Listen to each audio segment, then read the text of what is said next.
saying she a gold digger. She ain't messing with no broke. Audiophonic Ritalin for the ADD generation. America's first competition talk show. You're in the hub.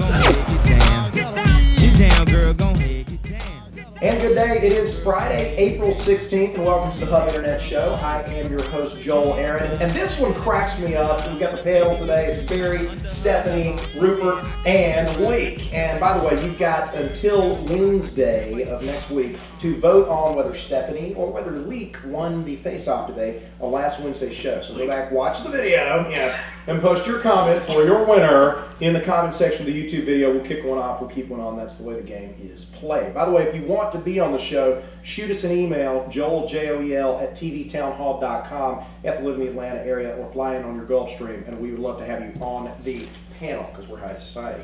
Now, there's an interesting topic going on here right now. There was a couple, Stephanie Sullivan and Greg Ruiz, who have really, I think, cut new ground territory here in the marriage category. They recently got married, and the catch is they got married on Twitter because they tweeted their marriage. Because I mean, we're in a whole new world now, and apparently when you're trying to bring people in, like they said, they have friends all over the globe. There's no way, Stephanie, they're going to get them all here in one place. So they'll tweet the wedding, and everybody saves on airfare, hotel accommodations, and everybody's happy. Look, I don't think this is about everyone else saving money. I think this is about them saving money. The average wedding costs a minimum of $25,000. Forget that. I'm going somewhere getting married. You can see me when I get back. Joel was saying there are a couple of twits. Well, I mean, there are a couple of tweets. This is the tweetest thing. That was bad. It was pathetic. But they're not the only ones doing it, though. I mean, I know somebody who got married, stopped in the middle of the wedding to update his Facebook status. Well, I mean, and interestingly enough, this is their second marriage. Sorry, I just caught that. That's the saddest thing I've ever heard. Oh, no, it's they're cute.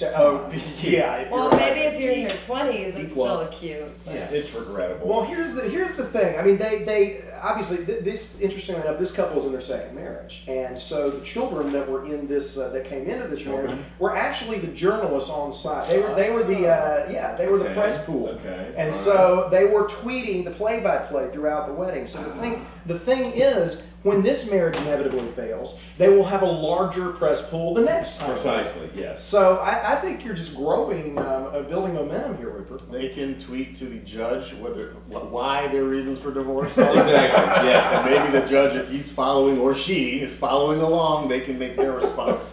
Yeah. The hard part is counting upon your attorneys and your judge to be checking your Facebook page regularly enough to hold the proceeding that way. But does that mean you date via Twitter too? Does everything happen via Twitter? Do you ever meet?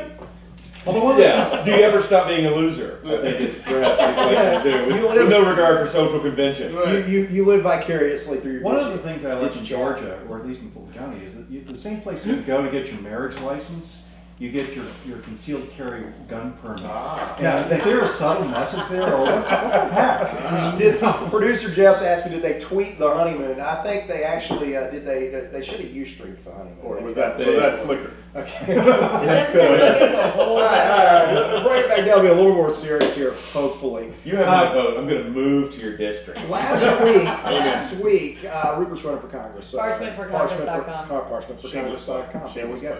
Okay, last week President Obama signed a nuclear arms treaty with Russia, and basically came out and said that we are going to put some pre-existing conditions on the use of whether we use our nuclear armaments in the future, and really tighten down on what categories were relevant for America using our nuclear weapons. Basically took them off the table unless you're really in dire straits. I mean, cyber terrorism, for example, now is not on the table for the use of nuclear weapons. And in the brave new world we're moving into, you've got to think along those lines. And I want to think, before we jump to conclusion, the Cold War. And let's think about all the good things the Cold War gave us. Okay, it gave us global warming, yes, which gave which gave us a chance to sniff out, rat out the special interest group in flying monkeys, special interest groups in Washington, rocket-assisted flying monkeys, solid fuel rocket-assisted flying monkeys. Targets. Well, I mean, it also gave it gave us the trophy for the first guy to the moon. Yes, I mean, yes, it did. It gave us and the MTV Awards. Yeah, it gave us the incentive. It gave us the inspiration behind Space Camp, which gave us one more reason to see Leah Thompson on film. And one more thing for geeks to do. Back to the future. Back to the Future too. So okay, but my point is basically Can't water ski, go to Space Camp. we won the Cold War. Yes. I've seen it on TNT. We've won the appropriate here.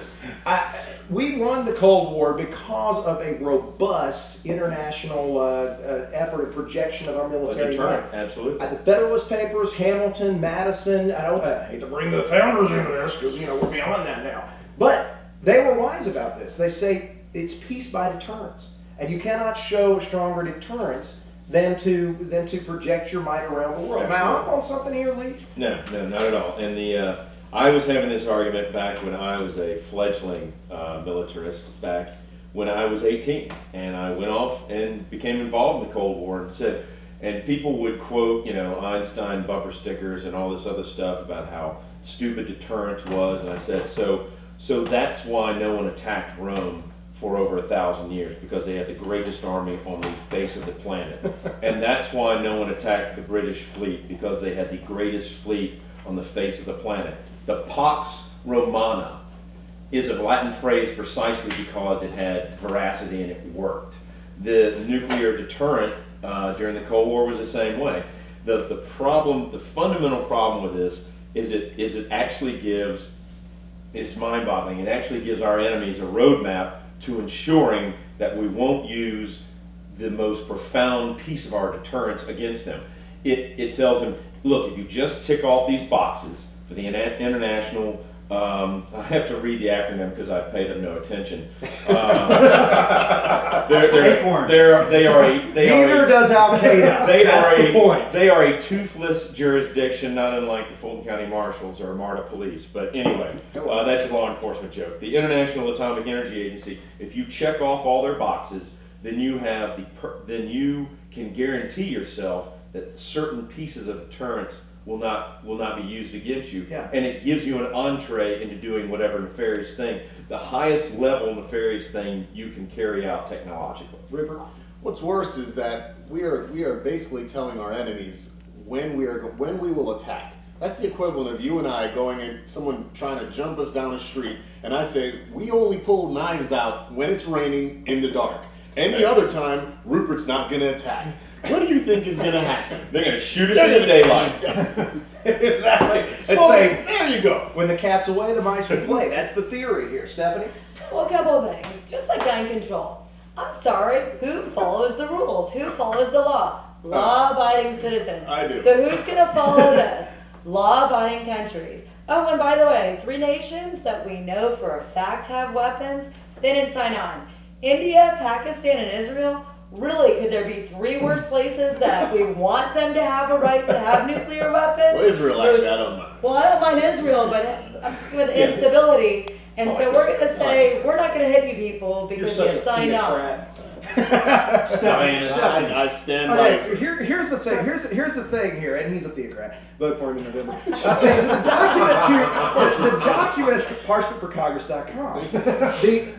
The thing that kills me is the way they use the nuanced language here when they're trying to develop these kind of things. The documents that was released earlier this week, after months and months of study, led by the Defense Department, will declare that the fundamental role of nuclear weapons is to deter nuclear attacks on the U.S. Mr. Obama rejected that formulation sought by the arms control advocates to declare that the sole role of nuclear weapons is to deter nuclear attack. So that's perfectly clear to me. I mean, it is the fundamental role of nukes to deter attacks, but it is not the sole role.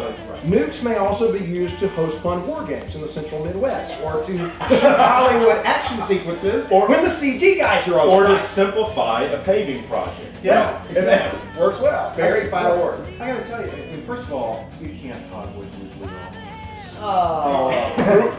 That does it for me. I'm hippie happy. We'll see you tomorrow. Suddenly I see